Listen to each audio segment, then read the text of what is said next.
You learning them lessons. That's right, my man. So check out this assessment. All these issues, man, we addressing, showing and proving, yes, we manifesting. Classroom, Hip Hop 101. The Classroom, Hip Hop 101. The Classroom, Hip Hop 101.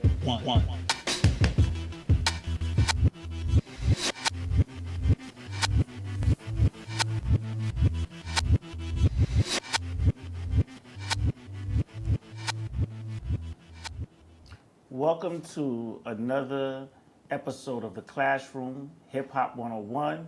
I'm your host, Dr. Blizzy, and I want to remind you what the purpose of this show is. The purpose of this show is to seriously analyze issues in urban education, but not just analyze issues in urban education, come up with viable solutions to solve the problems that affect our children. And with that in mind, I want to tell you how I plan to do it. What we plan to do is we plan to talk to hip hop artists who, and really analyze what their public education or schooling was like when they were young. Not only are we going to do that, we're also going to talk to innovative educators who have come up with unique programs to solve the problems that face our children. And hopefully through this collaboration and this discussion, we can come up with best practices or models that could be implemented throughout this country to specifically affect the urban child. And when I say the urban child, we're not talking codes here, guys. We're talking about Black and Latino children who still fall far behind in terms of their white counterparts in terms of academic achievement. We have to close the achievement gap, and we have to close the opportunity gap. I want to say that one more way that we're going to do this is that I'm going to share with you my experiences, my research in terms of hip hop being used in urban school settings and how it can have a transformative effect. Now, one of the things that I want to point out, and I've always said that the inspiration for this show was I was looking at a documentary on Nas.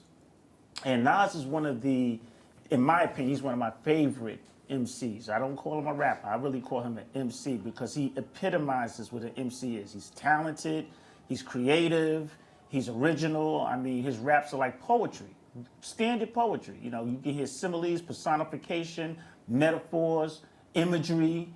All of that is combined into his music. And he dropped out of junior high school. Let's think about that.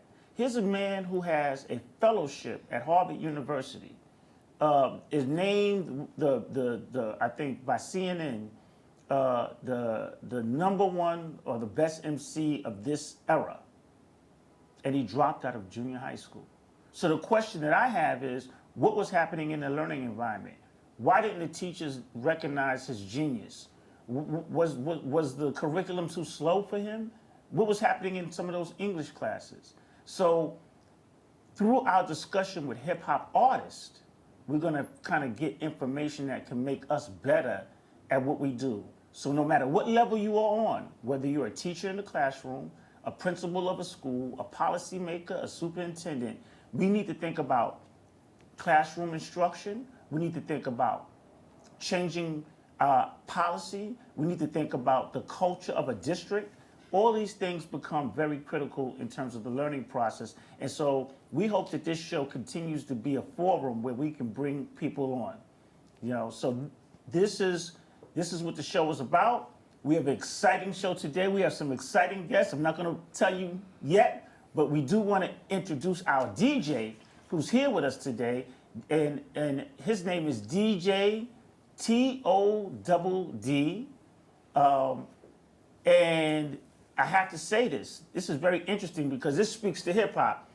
He's also a Harvard graduate.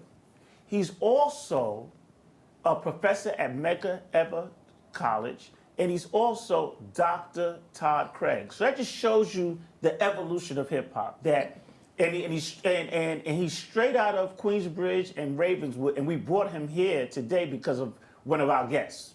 So I want to introduce DJ T-O-double-D. What's going on, my brother? What's good? What's the word, Shango? Hey, man, I'm glad to have you here. If we could, just before we get into the current events, can you just tell me a little bit about your upbringing in Queensbridge and how you went all the way to Harvard and what you do now as a college professor? Because you do some interesting things on a college level with hip hop.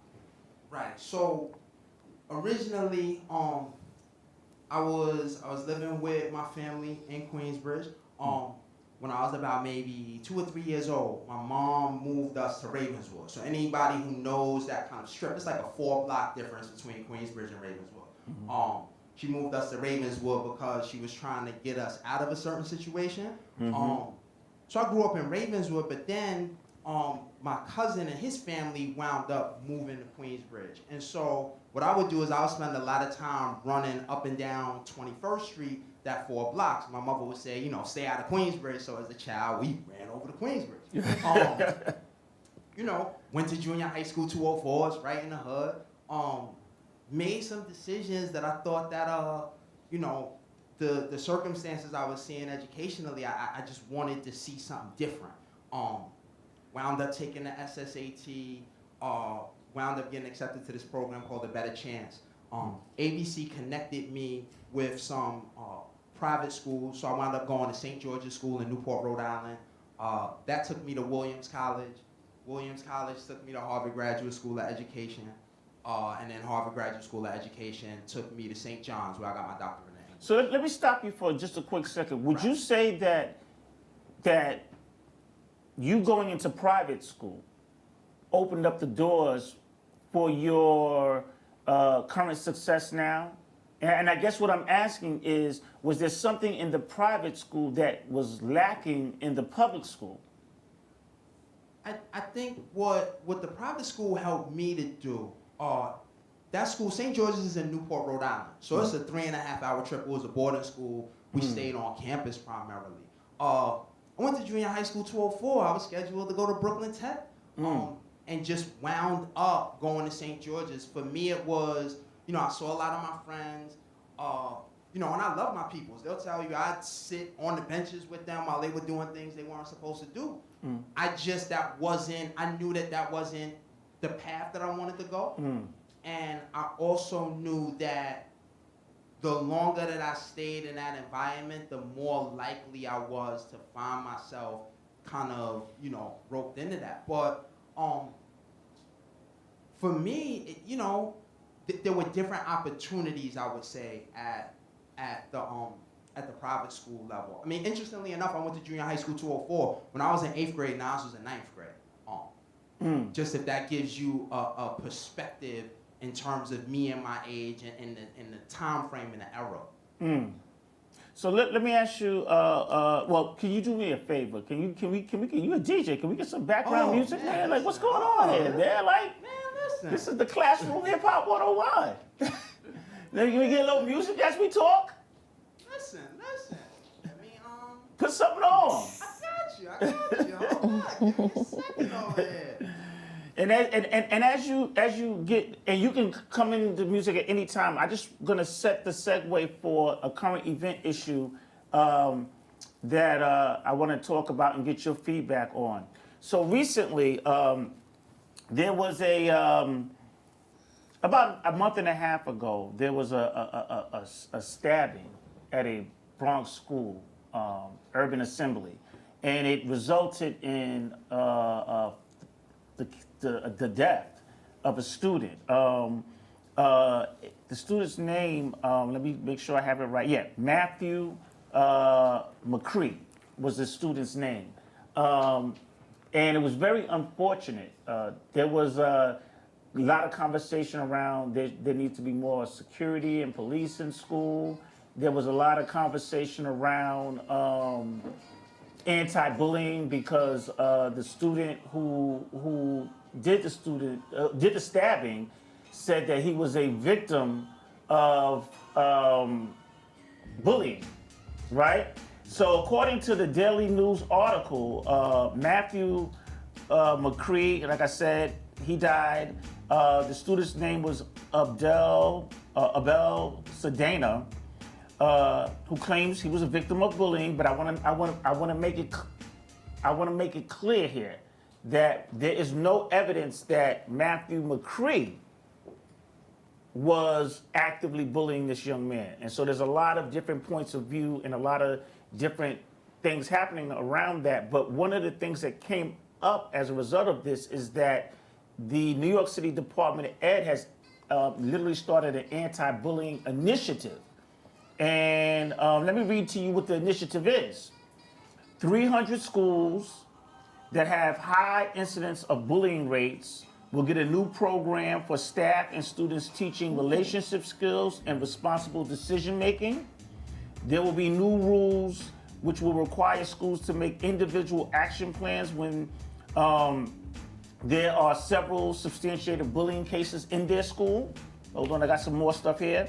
The DOE is backing a bill to require the city to publicly report school bullying statistics, and $1 million is being set up for new clubs in middle schools and high schools, including gender and sexual alliance and respect for all clubs. What do you think about that?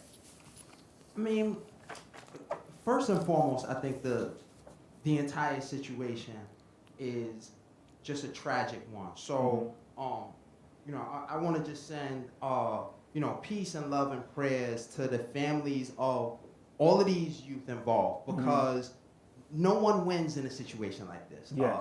Everybody loses all around, and at the end of the day, all of these, these are all still children. And so one of the questions we need to start asking is, how are our children experiencing these things, and what are the conversations that we need to begin to have with our children to help them be able to maintain through some of these circumstances? I think that, I think when we were younger, there was bullying that was taking place, but I think that there's also this aspect of social media that kind of keeps it alive and relevant in a way where, I'm glad there wasn't social media when I was young, because there were some things that I did that I'm glad is not on video, audio, nothing like that. Yes. But at the same time, I think that I can appreciate the Board of Ed trying to put together an anti-bullying campaign.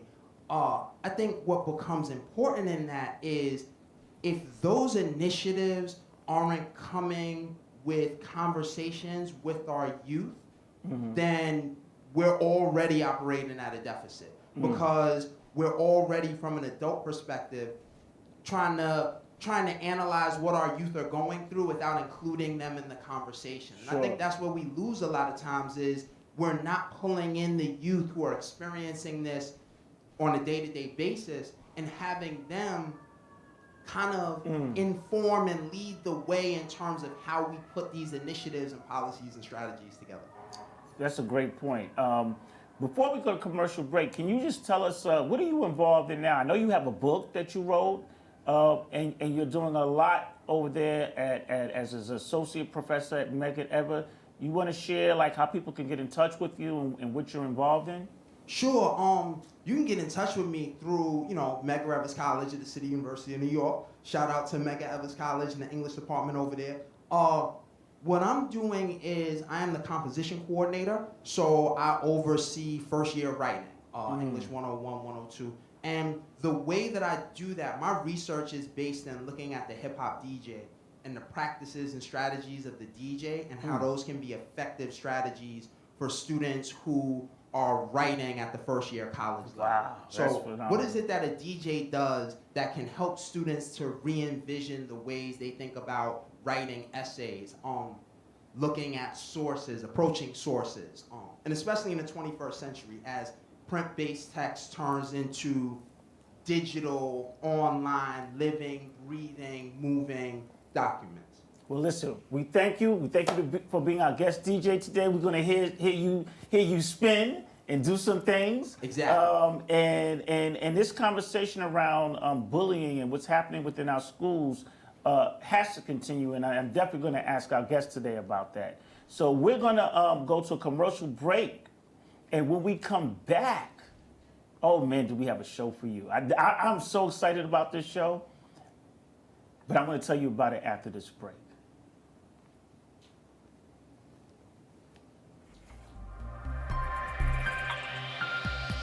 All right, we come back.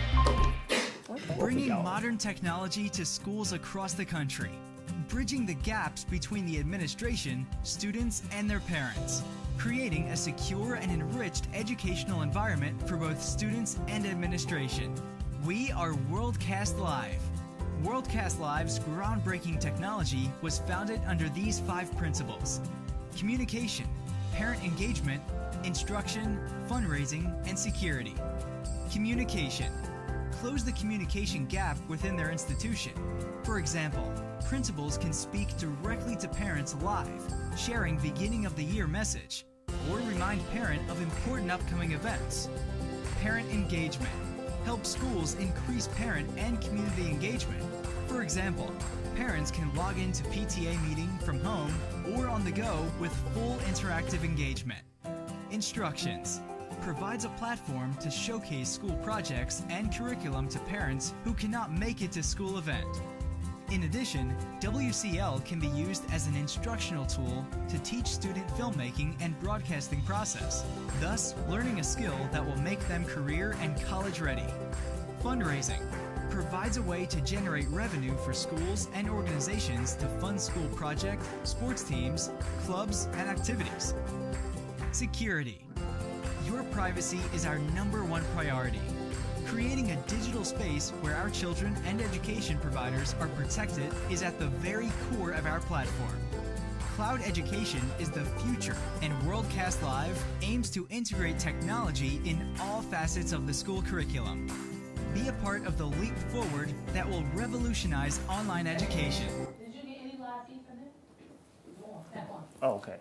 Welcome back. Welcome back to the Classroom Hip Hop 101 with your host, Dr. Blizzy. Like I said to you before, I'm excited, and I'm gonna admit something to you. I am out of my league today. I am out of my league because I have legends in the building today. I have people whom I truly respect, and for different reasons. And so we're going to show a little video clip of each one of these legends. And live in studio today, first I want to say we have the legendary Roxanne Shante. I don't need to say anything else. The legendary Roxanne Shante. And we also have an award-winning superintendent, Dr. Tahira Dupree-Chase. And we're going to show a little video clip of both of them, and then we're going to have a discussion with them about how they view issues in urban education and what is their personal solution to addressing them. So let's go to that video clip. And it happens to be the type of voice, I guess, that really grows on to people. So if I had to say what my major contribution, it would be my voice. I mean, I like it.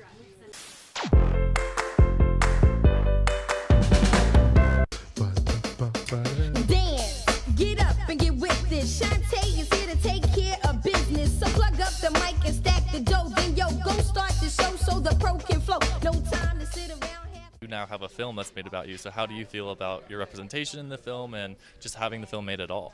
Well, I'm absolutely flattered. So since you say that that is the highest form of flattery, it gets no higher than this. They did a great job. But let's go to Dr. Tahira Chase video, and then we'll go back to the segment with Roxanne Shante. Dr. Tahira Dupree-Chase. Dr. Tahira Dupree-Chase. Dr. Tahira Dupree-Chase. First and foremost, I give honor and praise to God for allowing the work that I do for children to be recognized. See, as educators, we don't look for recognition for our work, we just do the work. I've been an educator for 23 years. For the past 3 years, I've served as superintendent of schools for the Greenburgh Central School District. You know, in our school district, we call ourselves world class because we believe that if we say it, if we act it, we will become that. I never desired to be a leader. For some reason, leaders are divinely placed in their positions. And I pray that God will continue to give me the capacity to represent those who are underrepresented and those who are underserved. That is the population that has been assigned to me. And that is the population that I honor and I love and I enjoy working with. So we just got a little glimpse of the work of Dr. Chase and Roxanne Shante. And I want to, first of all, say that it is my pleasure to have both of you in the studio. I'm honored. I want to tell a little story about each one of you in terms of my own personal experience. Okay. So, Roxanne, first of all, we're going to get into all the things that you have done and are doing, but I'm going to start off with this personal stories. Okay. Right? I had, Roxanne and Shante and I were both getting an award, right? And it was out in Long Island. Shout out to Keith Burgess and the work that they do out there in Long Island. Yes. And I get a call and they say, we need you to pick up Roxanne Shante. And I'm like, oh, okay. Now, at the time, I had this hoopty truck. And I'm like, oh my God, I got to pick up Roxanne Shante in this truck, right? Just to show you how real this sister is. She's been all around the world, right? And the truck was a truck where you had, not only it was like a two-door, so you had to like flip the back seat, then climb in the back. And I pull up, and I mean, my wife and I, and we pick you up. And I mean, it was one of the most enjoyable rides to an event. And I guess the reason I'm telling the story is with everything that you have accomplished, you continue to be authentic. You continue to be real.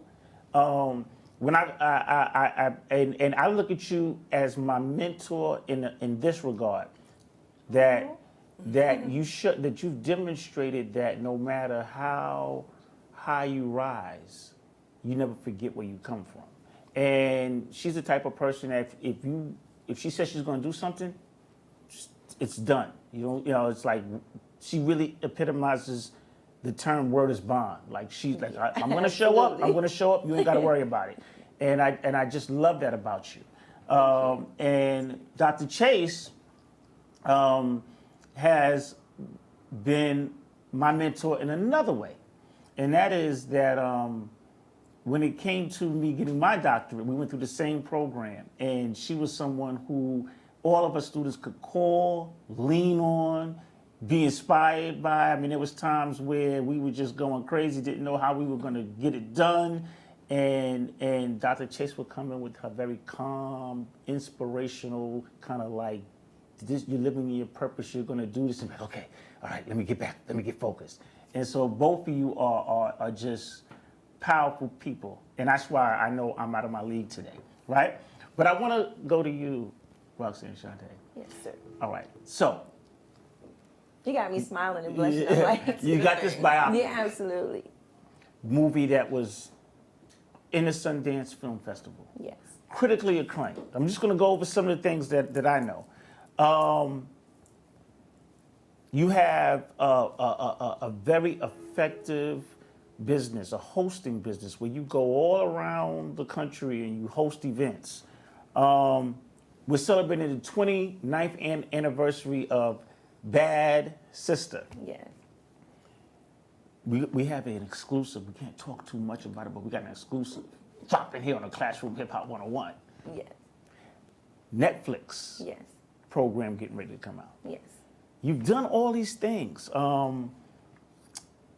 Roxanne, Revenge, legendary. One of probably, if not, I think it is the largest battle ever. Yes. I remember growing up, there was like 20 different Roxanne like battles going on. Yes. You are a battle MC. Oh, no. From my childhood, I remember this, and then I went back and looked at it again. You was a beast. Like literally, like you won some careers. Yeah, you did. Yeah, so they say. So I'm going to say that Roxanne Shante was ether before Nas made ether. She was ether, right? I like that. And the list goes on. You got into the hip hop game at the age of 14. Yes. All right. So I want to kind of go back now to 14 and pre-14. Okay. I want to know about the young lady growing up in Queensbridge and going to school. Okay. How was your schooling? And let me ask you this question. Mm-hmm. At 14, when you got into the business, were you still going to school, or did you jump headfirst into your career? Well, we're going to go back a little. We're going to go Okay. a little bit before that, Sure. until we get to that point. Growing up in Queensbridge, which is the largest housing project in the world, not just in the city, it's the largest in the world as far as tenants and occupants go. Because usually they say that there's 10,000 on paper, 30,000 any given day. That's like when your cousins come stay, friends come stay, this one lives with somebody, so they said 30,000 any day. So growing up in that type of neighborhood is like growing up inside of a small city. And so everything you needed was actually there. You didn't have any reason to leave Queensbridge. So a lot of your education, everything took place there. My mom, she's a wonderful woman, and she's truly a visionary. So she sees things ahead of time. And I pleaded and begged. I wanted to go to this school called 111. 111 was just a block away from the projects. And it was the fact that because we never really left the projects at that time, you wanted to actually go to school with everyone from the In the projects. neighborhood. You just wanted to. And, my mom was like, no, you're not. I'm signing you up with this program called a bus child. And a bus child meant you had to get on a school bus, and they took you outside of your area, outside of your district, because they didn't call it districts at that time. Back then, they were still calling it area. They were still calling it neighborhood. They were still calling it your place. So you had to go outside of your neighborhood and go into another neighborhood, and be exposed to another entirely different culture. And this way you would experience education from that level. My mother was like, that's what we're going to do. So I went to a school, instead of going to PS 111, I wound up going to a school called PS 11, which was located in Woodside, Queens. And the area was, at that time, predominantly Irish, Irish and Italians. So in all of my pictures from school, which I should have brought some in with me, but there's some like on Facebook and Instagram and things like that, I was the only black child in all of my classes. So How was that? it was spooky, it was scary, it was hard to deal with. And, my mom had this whole idea about, listen, I would come home with literally, like, being 6 years old, I would come home with certain, like, horror stories, because to me they were horror stories. Like, Mom, nobody wants to play with me. When I go out into the schoolyard, because this was when it was still mandatory to go out in the schoolyard. This is when you had no choice. Like, now kids have choices, kids get doctor's notes. Parents are scared of being, the kids getting hurt. Schools are scared of being sued. So nobody goes out and play. I remember when you had to put your coat on, if it was 0 degrees, we had to sit out there like as if you were in Shawshank. We'd be out there like this in the yard. Literally, that's how it was. And I was like, Mom, they don't want to play with me. And, she was like, listen, you ain't got to play with them. When you grow up in life, you ain't going to be playing with them. So this is what you got to do. This is what you got to deal with them. And I'm like, okay. So I became like token Lolita, because originally my name was Lolita. So I went into school already being able to read and write, which was a bonus, because when I came into school, my penmanship in the first grade was that of a third grader. So my vocabulary in the first grade was that of a sixth grader. That was from home training. And that was from home, because my mom what she did was, we had this big, heavy typewriter that it took my mom and my neighbor, Miss Greta, to actually carry the typewriter and put it up on the dresser, and you could not move it. And my mom, instead of getting ribbons, because the ribbons were very expensive, my mom had got us some thing called, I don't know if people notice, I'm getting ready to give away my age, but it's called soul dressing. Soul dressing is like a black dye that you would use for the soles of your shoes, but it came with a little sponge, and it was inside of an ink bottle. And we would use the soul dressing to actually wipe onto the ribbon to keep the dye going. So this way we'd have ink and do it that way. So I came in already knowing ASDF, JKL, semicolon, already knowing how to type. I remember that. Yes. Home keys. I remember Exactly. that. Home keys. Yes. Exactly. So, so I already came into school ahead, so far ahead of, the other students. And my mom said, listen, in order to be successful, you're going to always have to stay ahead of them. Now, let me ask you this question. I know we're there, but I'm just curious since you brought it up. The foundation that your mother provided for you Yes. with with you going in already well educated and having a strong foundation, Yes. and then what you were doing in that school, did that in any way impact your art and your ability to write as a, the rhymes that you wrote? Well, my rhymes were all done Nipsey Russell syndrome, which means that you just have the ability to rhyme off the top of your head. So I've never really sat down and wrote rhymes. Everything was always off the top of my head. Wow. And what the school did allow, or what the children, or what their meanness, or even with the racism that I dealt with, what it did allow me to have was a very tough skin. So going into being a battle rapper, having a very tough skin, there was nothing you could say to me that I hadn't already heard. There was no verbal attack that you could place on me that was going to affect me at 14 if it didn't destroy me at 6. I remember my first time going back to school after they had played Roots. I was 8 years old. I was in the 3rd grade. My teacher's name was Miss Weinstein. And at that time, and I recall these things like they were yesterday, was the fact that now the N-word was the new word of the day because it was on TV for a whole entire week. So the kids came in and said, oh yeah, we know what Lolita is. This is what she is. So I'm going to make this a real short story and then we can get to the other part. We did a time capsule. We went outside, they dug up they said, okay, look, everybody, we're gonna do a time capsule, and inside the time capsule, everybody throw in something that we're gonna open up 30 years from now, or I think it was like 25 years from now, we're gonna open up this time capsule. So I'm on one side, and I go and I put in, like a cute little picture, that's what I'm gonna put in there, and I remember looking across from me, and we're just gonna call the student AA, even though I know his name, but I just don't wanna do that to him now because things may have changed. So we're gonna call him the student AA. So AA, he said, Lolita, and I looked across and he was like, Lolita, look. And I looked at the note, and the note said Lolita is a N-word. And he took it and he folded it up. And I'm trying to, and at this time, still being very polite, I'm raising my hand trying to get the teacher's attention, because this is when you had to raise your hand. I'm raising my hand like, Miss Weinstein, like, please look at me, because look what Alex is getting ready to throw into the time capsule. Like, So this was going to be put and in a time capsule for people to dig up years later. So he folded it up, and I'm calling her, and she's like, Lolita, not now. And he folded it up, and he threw it in a time capsule. They closed the time capsule, and they buried it. I went home hysterical. I rode on the bus crying and crying and crying. I get home. So now my mom, being from the South, her biggest fear is, what happened to you that has you crying hysterically? What took place in school? Was there some type of attack? Was there something that took place? What happened to you? Why are you crying like this? And I couldn't get myself together. And then finally I came out and I told her, I said, he wrote a note. And on the note, he wrote, Lolita is a, and I said the N-word. So my mom, at that time, moms, people, when their nerves get shot at that time, they would want to roll up a little something, whatever, So my mom was like, okay, so now her nerves is good now. So she said, now tell me again, because now she relieved because she knows nothing physical. So she says, let me tell you something. When they open up that time capsule, 25 years from now, you will still be.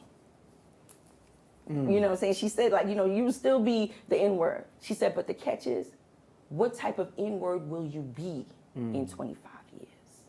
Because, see, they're always going to say that. That's always going to be in the back of their mind. But who will you be in 25 years when they open up that capsule? Now, that's what you concentrate on. Wow.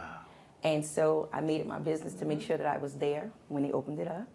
And they were all this big hoopla about Roxanne Shante. She went to school with us and everything else. And my main purpose was to be there when they opened up the time capsule so that I could retrieve the note, so that I can see, and so that I would be able to show them exactly what I had become. And that was actually in my mind for a very long time.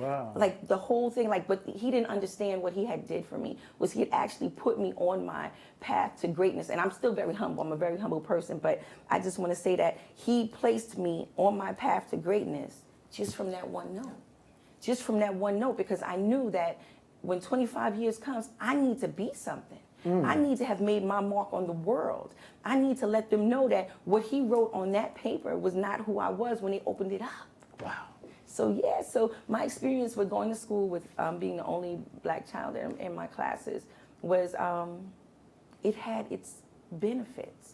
It made me exceptional. Like when I would play kickball, You know, I would play kickball with the intentions of kicking the ball so hard to take heads off. You know, I was one of those, I made it my business to run twice as fast on field and track and field day to make sure I won all the medals. I made it my business to stay at home, learned how to do cartwheels on a piece of wood so that this way when we did the balance beam inside the gym, it was nothing for me to do cartwheels on the balance beam because I had already practiced it in the projects in the back on a piece of wood when they was building the subway.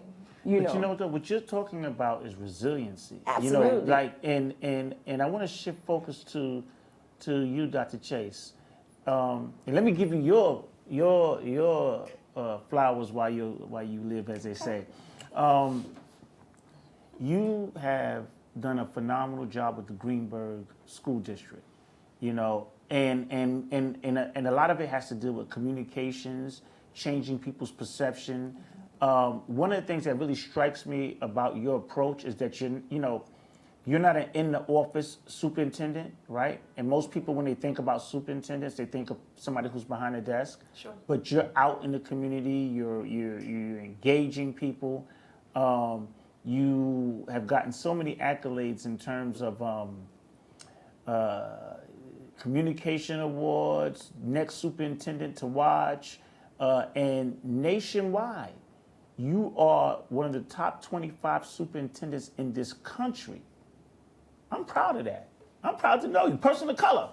You know what I mean? I love that. Thank you know, a woman, you know, and usually traditionally that office is for men traditionally. So you're breaking all these different barriers and being an example for young people throughout this country.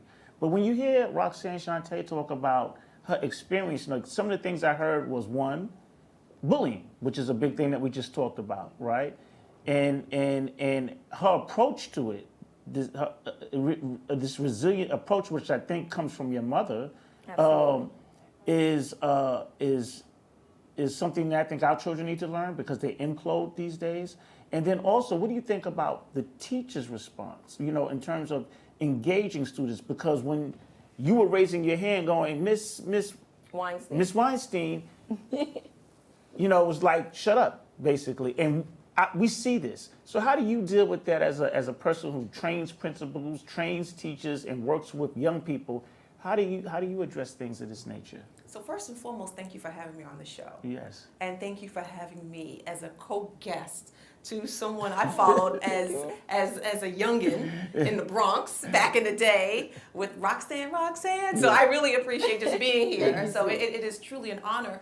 And thank you for just honoring us because we're honored just to be with you. Oh. You've done some phenomenal things. So, yes. You know, let's share that wealth a little bit. And also the brother who's a DJ, you know, who has a doctorate degree. Mm-hmm. You know, young people need to see examples of this. You're right. Bullying has become a very popular word in our schools today, especially in our public schools. To some degree, bullying is misused. Mm-hmm. To some degree, it is used properly. And people being able to distinguish bullying versus teasing. Because, you know, when we went to school, there was a lot of teasing. Yes. Nowadays, teasing has transformed into bullying. You know, we're governed in public schools by DASA laws. Mm-hmm. So when bullying does occur, can you sure. So what that means? Yep. So when bullying, it's Dignity for All Act. Uh-huh. And so when bullying does occur, there are protocols and procedures by which school districts have to take. We have to investigate it. So when a student comes to you and they make a bullying claim, I can't close my ears. I can't tell you to sit down and shut up and go in a corner. Mm-hmm. We can't do that. Mm-hmm. Legally, I cannot do that because I can be held accountable for that. Mm-hmm. Teachers can be held accountable. So we have to investigate those claims and we have to see if those claims are accurate. And if they are, then there are repercussions for the person who is being bullied. Mm-hmm. What we've done in our school district in terms of helping with some of those issues is that we've hired an additional social worker, we have additional psychologists because it does exist. Mm-hmm. Kids do feel bullied, kids do face those experiences. Bullying is also exacerbated by the home life of a lot of our kids. Mm-hmm.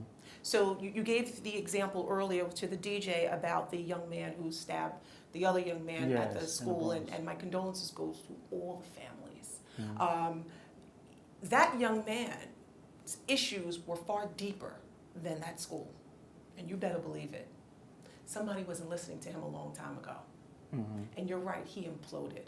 And we are, responsible for not just educating children, but we're also responsible for the social and the emotional well-being of children. So schools are a little bit different. When we were in school, the social emotional piece, that was up to your families and your parents, right? So schools have now become true partners in raising children, and we have to now pay attention, a lot more attention, to the social emotional, and to most instances, you can't educate a child until you address the social emotional aspect. Absolutely. And with that, schools, from my standpoint, from what I see, are trying to find ways to engage parents and develop partnerships between schools and the community. Schools that are let me change that. Schools that are successful, right? That's what they're trying to do. They understand the relationship between school and community, and that this has to be a partnership, right? You've been very effective, in terms of your approach to communication, like using communication as a tool of engagement.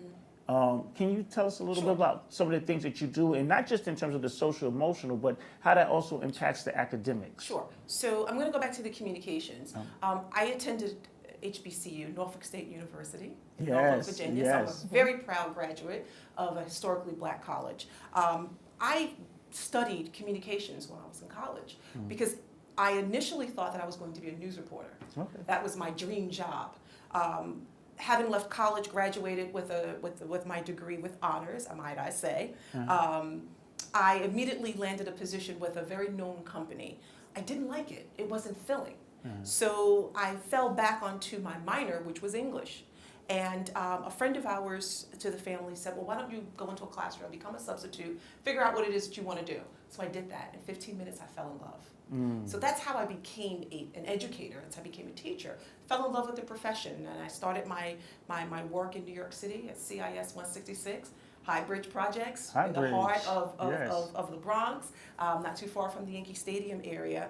And what I did throughout my career was I channeled what I studied in my undergrad in communications into education, because all of education really is about effective communication. I'm communicating lessons to students, I'm communicating lessons to parents so they can better help their children at home. As a superintendent, so much of my job requires public relations. I'll tell you, when I first became a superintendent, I think it was probably one of the darkest moments at Greenburgh Central School District. The superintendent prior to me, my predecessor, was fired. And so the community lost a lot of faith in the school district. And so part of my job was to regain that faith. And the other part of my job was to get the community to trust me as the new leader. What we started doing was started going into the homes. We went into the homes by our multi-million-dollar TV studio. We went into the homes by developing a brand new app. And as you see, I have my PR team with me today. I go nowhere without them, because we let the community know what we're doing. On top of that, what I realized is that we were getting a lot of negative press. I have a school district that's majority African-American Latino students. So it was very easy for the media to jump and prance on us, not take a look at the good things that we're doing, but to really harp on the things that would be sensationalized in a newspaper. We decided to write our own narrative. I was just about to say that. That's what we decided to do. We were going to write our own narrative, and we were going to tell our own story. So we developed an app. We enhanced our TV studio. We developed newsletters. We have a fantastic website. Follow us on Facebook. Go to Twitter. If you want to know about our school district, don't rely on what the newspapers write. Rely on what we tell you. And the evidence is in the children. The evidence is that I have children represented at every Ivy League college. The evidence is that I have a majority Black and Hispanic population with a 94% graduation rate. Can you say that again? Okay, one more time. Can we hear that one more time? I have a 94% graduation rate and have maintained 90 and above for the past, I think, maybe 5 years now. And see, these are the stories, when you say about controlling the narrative, there's always sensationalism when it comes to how we are viewed. But it's so great that you are taking that narrative and you are controlling it, and you're telling the story and helping students to tell the story. I was talking to your TV production crew and director, and it was talking about shows that they have where students are actually creating stories. That is great. We're going to go to another commercial break, but when we come back, I want to talk to Roxanne Shante about some programs that she has, and I want to go a little deeper into also, at 14 years old, you did this whole hip hop piece, going into the hip hop game and how that happened. So, Absolutely. After this commercial break.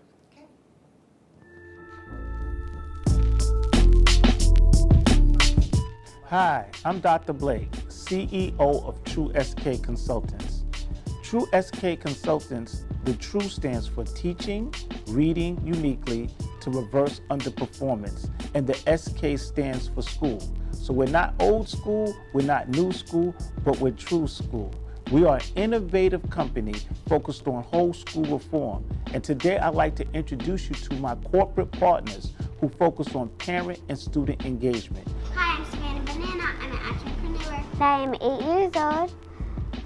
I am a fashion designer and I am in 2nd grade. The company I own is Savannah Banana Clothing. I am partnered up with True SK Consultants to show kids how cool it is to be a business owner. Hi, I'm Brazil Dow and I'm an entrepreneur. Hi, I'm Princess Dow and I'm an entrepreneur. We are the Dow twins. We are 8 years old and in 2nd grade. We act, we model, we have a store online, we write children's books, and we co-develop a learning app that helps kids with spelling words and sight words. But what we are most known for is our kid-friendly brand of water called Water to Kids that we created to get kids healthy with hydration. We partnered with True SK Consultants to teach kids the importance of healthy habits and how to become entrepreneurs. Hi, I'm Chloe Pope and I'm an entrepreneur. I am 10 years old and in the 4th grade. I am the CEO and owner of Chloe D Speaks. I am a celebrity kid blogger and I am also a proud partner of True SK Consultants, and I'm here to teach young kids like me how to start their own businesses. Now I'd like to introduce you to the parents of my partners. Hi, I'm Melina Dow. I'm the mommy of the Dow twins. Myself and my young entrepreneurs have partnered with True SK Consultants and Dr. Blake to share all of the information that we've learned on our journey. We want to help parents and their children learn new methods of teaching kids healthy habits and entrepreneurship. Hello everyone, my name is Sandra Jordanay and I'm the mother of Chloe D. She is the CEO of Chloe D Speaks, and we're both partners of True SK Consultants. This venture is very important to me because Chloe, when she started reading, she wasn't interested in reading or writing, and I found a way to have her improve her reading and writing skills through blogging. And through the blogging, we've created the company Chloe D Speaks. And I think that the model that I use to help Chloe become a better writer, a better reader, and a better interviewer was through the blogging aspect. And so I'm happy to be with True SK Consultants to help teach parents how to get their children involved in improving whatever skills they need to improve along with entrepreneurship. Hi, my name is Jessica Smith. I'm the proud mother of Savannah Banana. I have partnered with True SK Consultants to show parents how cool it would be to teach their children how to own and operate their very own business. My intentions are to show parents the step-by-step process on how to begin a business for their child.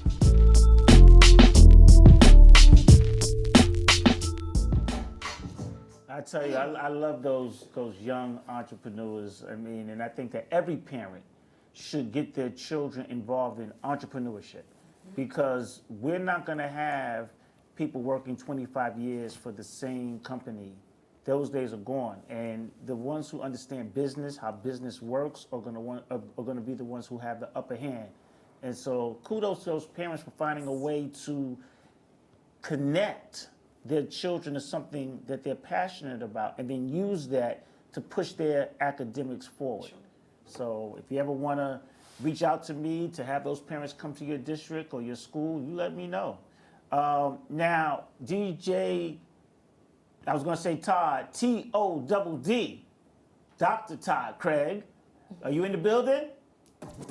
Why don't you, we're going to sit here, we're going to have a little informal conversation, but why don't you, bless us with some music, man. I've been waiting to hear your skills. I told everybody you're a DJ. Oh, okay, we're taking it back. Turn it up, turn it up. Turn that up. So wait a minute. I gotta ask you, you sound a little louder, yeah.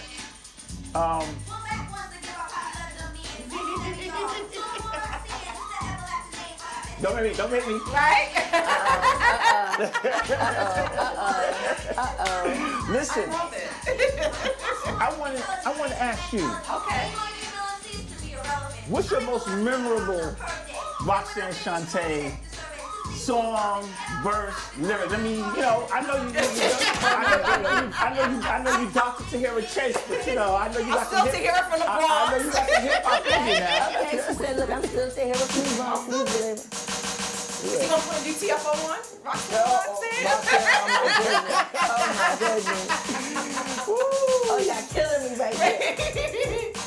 Well, he's from Queensbridge, so Oh yeah, so absolutely. So this is definitely, this is definitely the Queensbridge anthem. This is Queens there. We got Bronx in the house. BX is always in the house. Listen. Roxanne, I was supposed to Revenge. have an interview when you got this in the background, and I just want to. Well, this is his set. We just talking. We ain't doing the interview now. Like my show's not stiff. Okay. But what's your favorite? What was your favorite verse? So music drop. Everybody want it. Right. So I gotta hear it again because it's been so long. It's been so. You mean from Roxanne? Or just her song, favorite song. What was one of your favorite songs? I like Roxanne Revenge. Roxanne Revenge. That's right. Thank you. Oh my God, that was a problem. And you freestyled that? Yes. We all like this. Yes, it was just a freestyle. That is amazing. You know what? I told you. Did I ever tell you what my song was? It wasn't even a song, I think. What was it? It was. The verse started off like this. Let me tell you a story, yes. How I got to be so fresh. Yeah, that was the one day, when I was sitting home listening to the radio. I was like, that song right there? Yeah, and that was also a freestyle because in the beginning of my career, mainly it was still very hard for me to make time to go to the studio. Because I didn't want to be a rapper. That's not what I wanted to be. I wanted to be an attorney. Wow. Like that's where my goals were set. My goals were set on wanting to be an attorney. So I didn't want to be a rapper. It's just that just happened to be something that I was very good at. And then going through going through certain circumstances, I wound up in Hegeman Girls Group Home. And so once I was in the group home, it was a little different as far as where you set your goals. Because now you're not looking at just, okay, let me go and finish school. You're looking at surviving. Ooh, we gotta talk about that. Yeah, you're looking at surviving. So sometimes when your grind switches from how far I'm gonna get in school, and it switches to how far am I gonna be able to get in life, your goals change. Wow. So you the famous Roxanne Shante Blizzy B battle. Yes. And I heard that you really won this huge battle contest. Yes. But as a woman. Right. Because of hip hop and where it was, there was some kind of controversial decision made to not give you the accolades. Right. So me being doing my due diligence, Absolutely. I said, hey, I wanna go back and listen to this battle. Yeah. Well, you murdered him in the battle.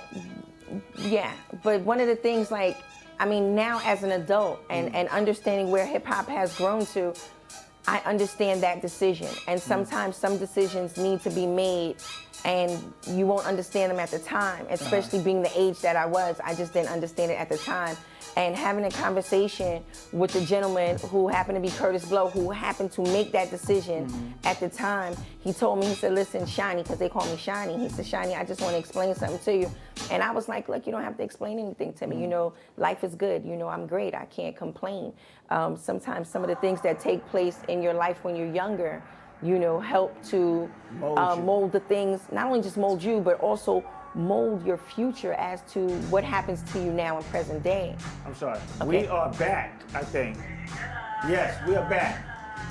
So we're gonna cut the music because I want to continue this conversation. You know, because there's so much. I wish I had. I mean, literally, I guess that's why they did a biopic about you, because you can't get all of this. And you know what's so right? And what's so crazy is in doing the movie itself, you know, there was no way for us to do a full Roxanne Shante movie because it would have been as long as Roots. It would have took a week. Yeah, you need to do a series. You know, it would exactly. It would have like taken. It would have taken at least 10 hours of film in order for us to get it down. So what we did in the movie is we cover a certain time frame in my life. Okay. And then we stop.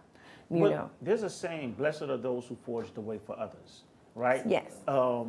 You have forged the way for many of the current female MCs that we see today, but really you have forged the way for many of the MCs because, you know, if we had to trace just on the gender side, the female side, if we had to trace the female MCs, all roads lead back to you. Then if we just look at what happened in terms of Queensbridge, Juice Crew, and all those guys who were influenced by you, Nas, Mobb Deep, and the list goes on. You have forged the way for others in this hip hop game.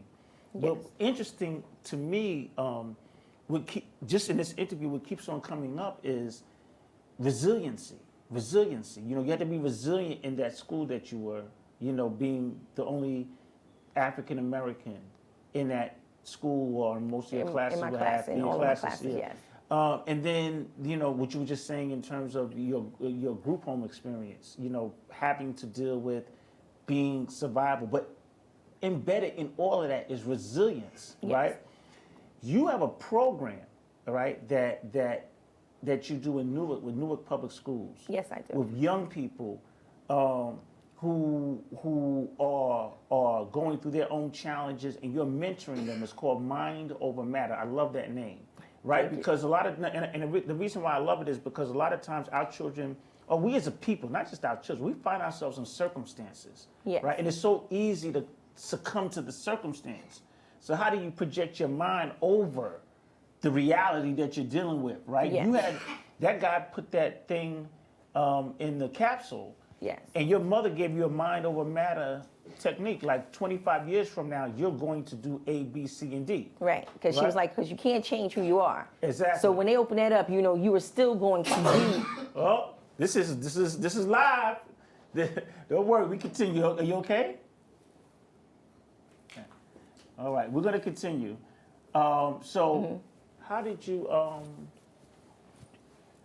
you work with these kids? Okay, well, actually, my husband and I created the program Mind Over Matter, and what we do inside of the Newark Public School System is in my classroom, I actually take on those bullies. Yeah.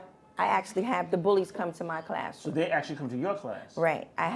My classroom has the bullies. We have the at-risk girls. We have those who may not graduate. We have those who are disruptive in class. We have those who actually are what they call the problem children. You know, we've even incorporated some special needs who come into our classroom also. And I felt that so many people concentrate on the victim of bullying, but what they don't understand is sometimes the bully is also a victim. And so if we can take care of the victimizing that the bully is going through, then we can eliminate the bully. You know, there is a reason why this child comes to school angry. There's a reason why this child picks on another child who 9 times out of 10 has more than this child.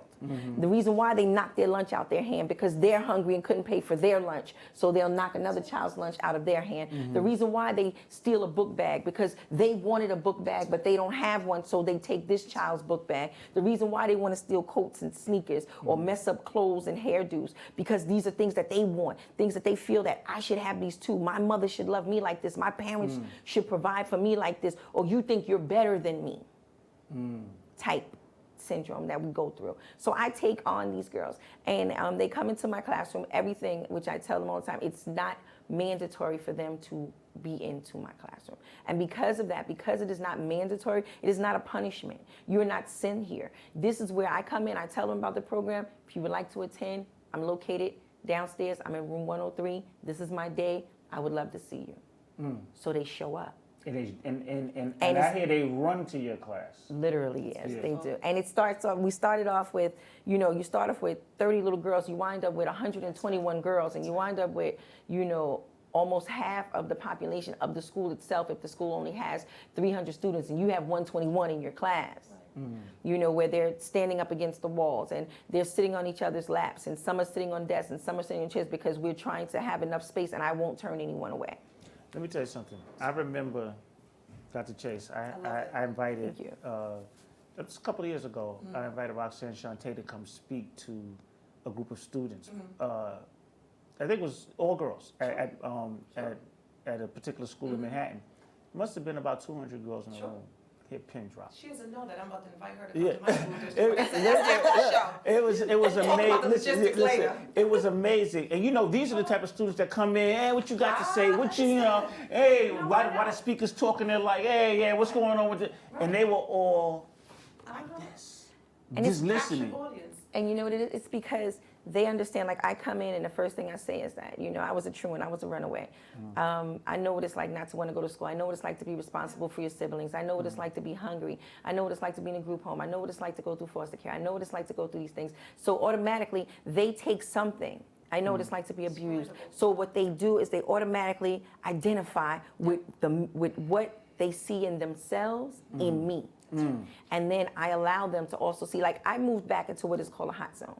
You know, I live in Newark, New Jersey, so people say like, okay, well, you're doing really, really well. Like, we know what you're worth, you know, but you drive a hoopty, you know, you wear regular clothes, you have no glam squad, you don't, no makeup, I don't like one tube of lipstick. So, you know, they're like, and you're here in the hot zone. Why? And I say, because you know what I'm worth.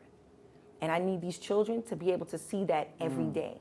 I don't need them to just think that in order to see someone who makes millions of dollars, that you can only see them on television, or you can only see them in the good neighborhoods, or you can only see, I need them to know, like, listen, you know what? I know someone who has that and she lives right there. Yeah. And then wait, watch, she's gonna come outside, and then I come outside and I'm emptying my garbage, or my husband's doing something in the yard, and they're like, oh, hey, Mr. Masali, hey, Roxanne, da, da, da, you know, and they'll walk past with their parents and everything else.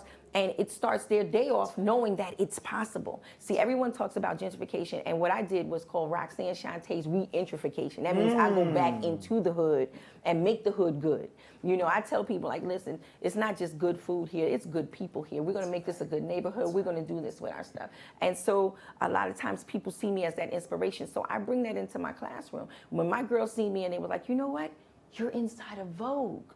I said, am I? And they pull up on their phones. Look. Yeah, because they're good at doing oh the my research goodness. real quick. They will. You want to get somebody on it? Get a student. Give them a smartphone and let the student get on it. They're They get on probably it. some of the best researchers. Oh my right? goodness. They digital natives. Yes, they are. They know what to do. So, you know, they'll come back to me like, you're here. They mentioned you here. They talked about you here. You know, Cardi B talked about you here. This one says this. And oh my God, you're my teacher. And I need them to feel that way. And so my program has successfully, we've graduated 584 girls, and these were girls who were at risk.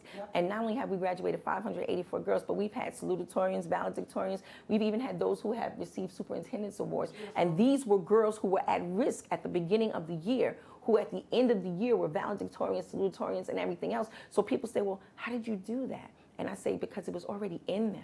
And no one took the time out to see it. It was already in them. So when she came in and she was dragging her feet and she didn't want to talk, but I noticed she had a book under her arm. I said, let me see your notebook. What you got? Now, mind you, she's the fighter. She starts the trouble. She does this. But let me see your notebook. And you open it up and you see that she writes these beautiful poems. And she's so eloquent with her speaking. You say, oh, you know what? I already see where this is going. I see what you can do. And she's like, you think I could? You think I can? See, Absolutely. And I think at the end of the day, it's believing in young people, loving them. I said this the other day. We have to love our children beyond their condition that makes them hate themselves. That's right. Yes, absolutely. And Dr. Chase, you have created an environment for that, within your district. Can you talk to us about some of the programs that your district has that is really reaching young people? So let me just talk about something else that Roxanne Shante brought up too. The reason why I am the way I am every single day is for my girls.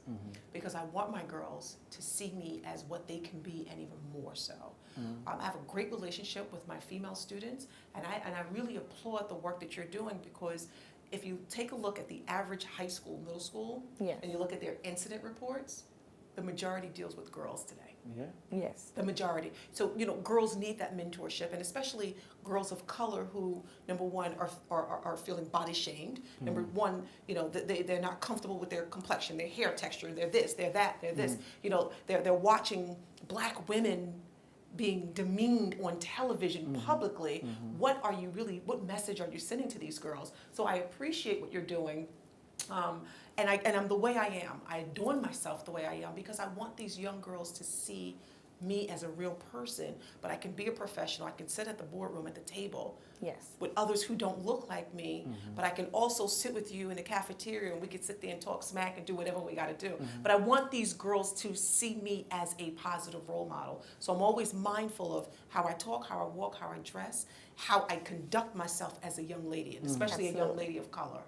That's important. And can I say this? You can say anything you want to say. It's your show. My friend is here.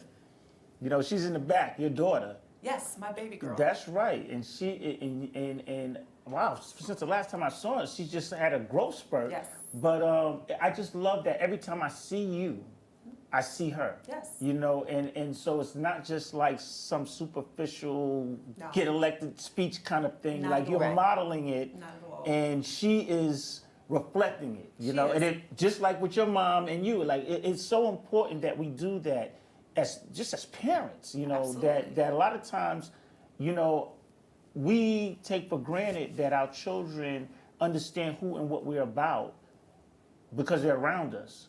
And we fail to have those conversations. Like I had a conversation with my son, I told him a long time ago, I said, you can tell me anything. And I want you to always feel free to come to me and have these conversations. Now, some of the stuff he tells me, I'm like, oh my God.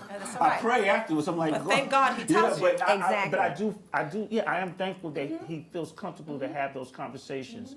What I want to do, because I cannot leave without getting this story.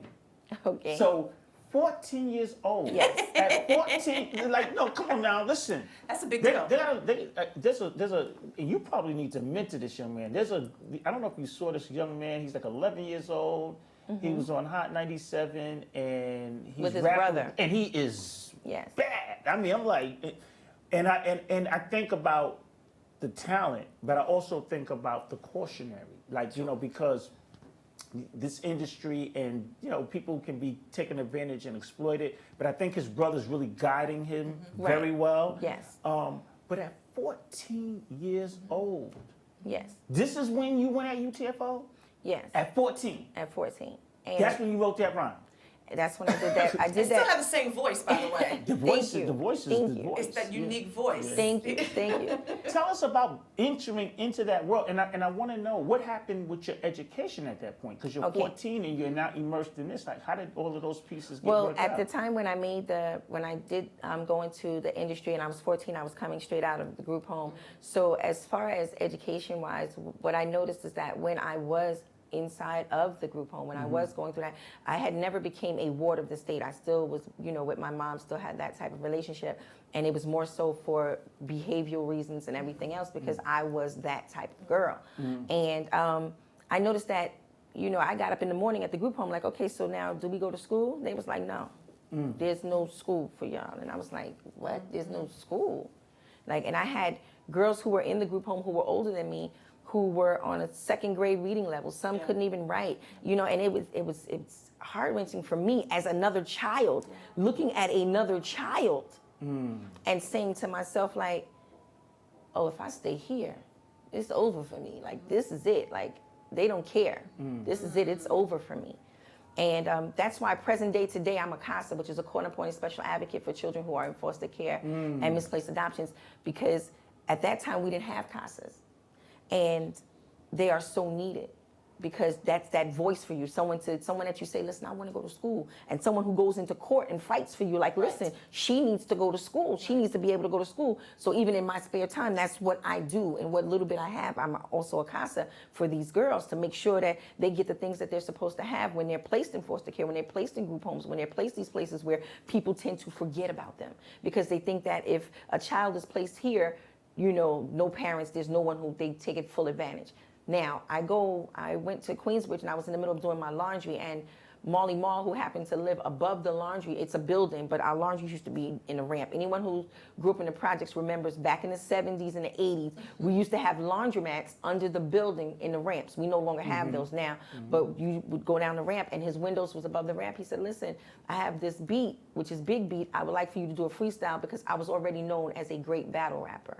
So I was like, okay, you work at the Sergio Valente Jean Factory. I have sisters who wants Sergio Valente jeans. Let's swap the jeans for the record. Doing business even back then. Even then, yeah, you know, but still the hustle was real. You know what I'm saying? The grind was on.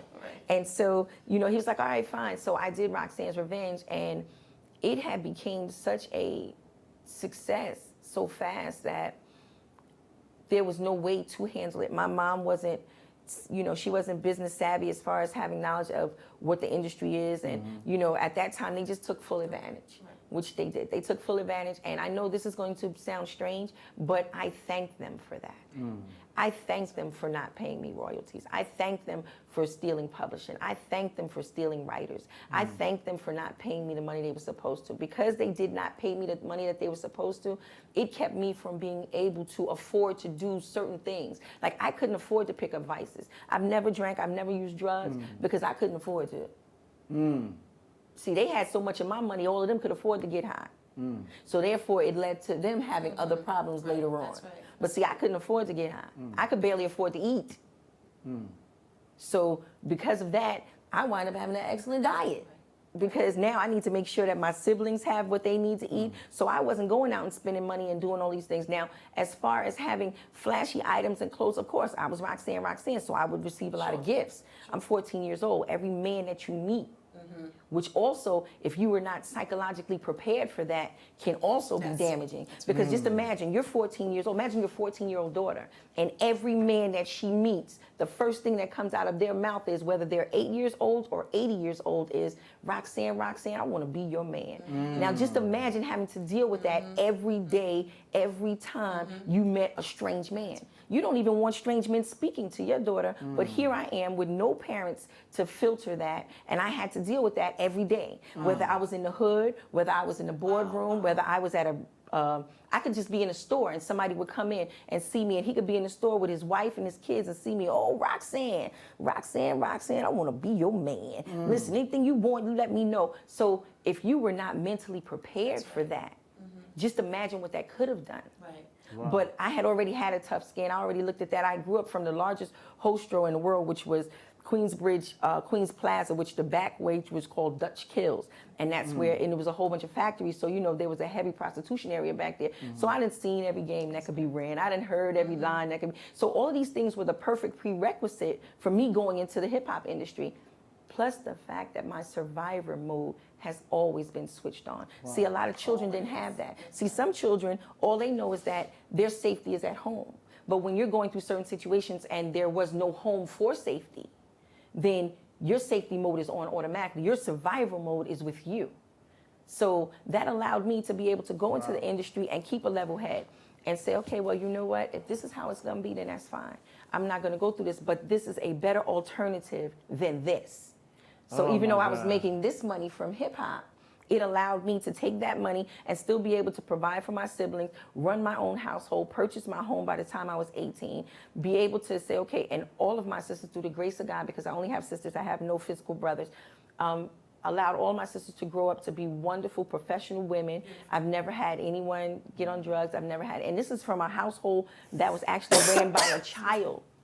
Most people, you know, like where my sisters understood the severity of misbehaving in school. Like, listen, I would tell them, like, listen, I'm only a year older than you. If you go to school and you act up and they send the people here, everybody goes. Right. So my sisters had to go to school and act right. But then after school, they knew that if they had a fight, you better win. Because we can't take no losses in this household because there's no adults.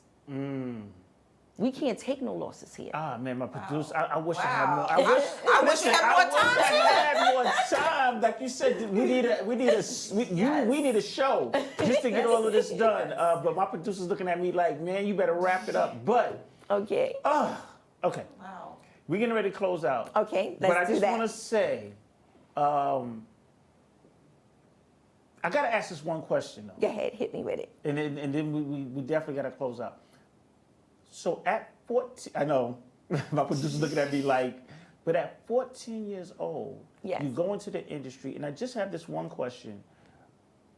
So what happened to your schooling at that point?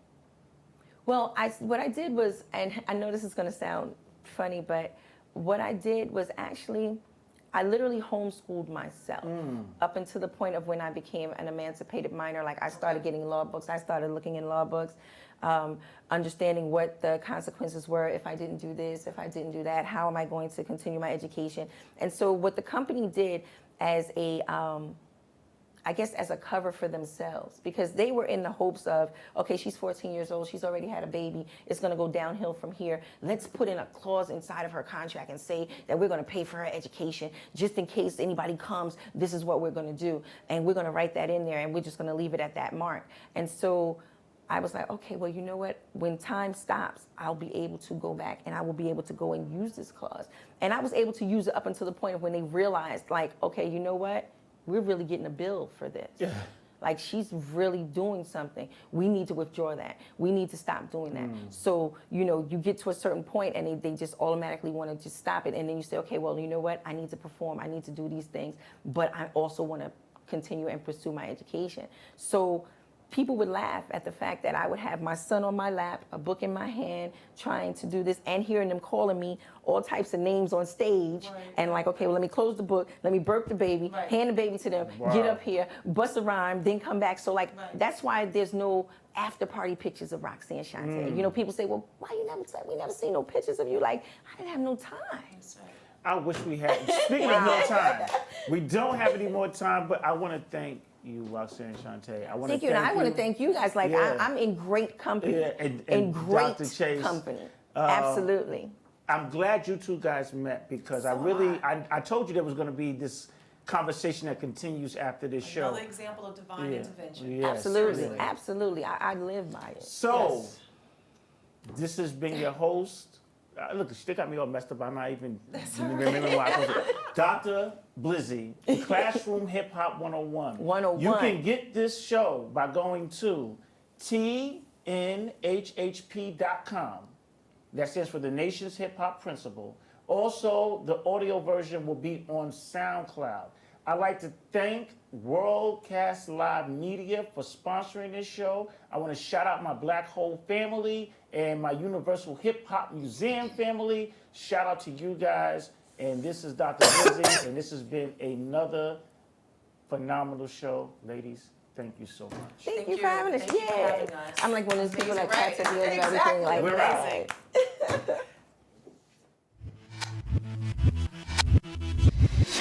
Check it out without a doubt, teachers, I'm teaching. Bringing new knowledge, oh yes, I'm reaching. Class in session, you learning them lessons. That's right, my man, so check out this assessment. All these issues, man, we addressing, showing and improving, yes, we manifesting. Classroom, Hip Hop 101. The Classroom, Hip Hop 101. The Classroom, Hip Hop 101.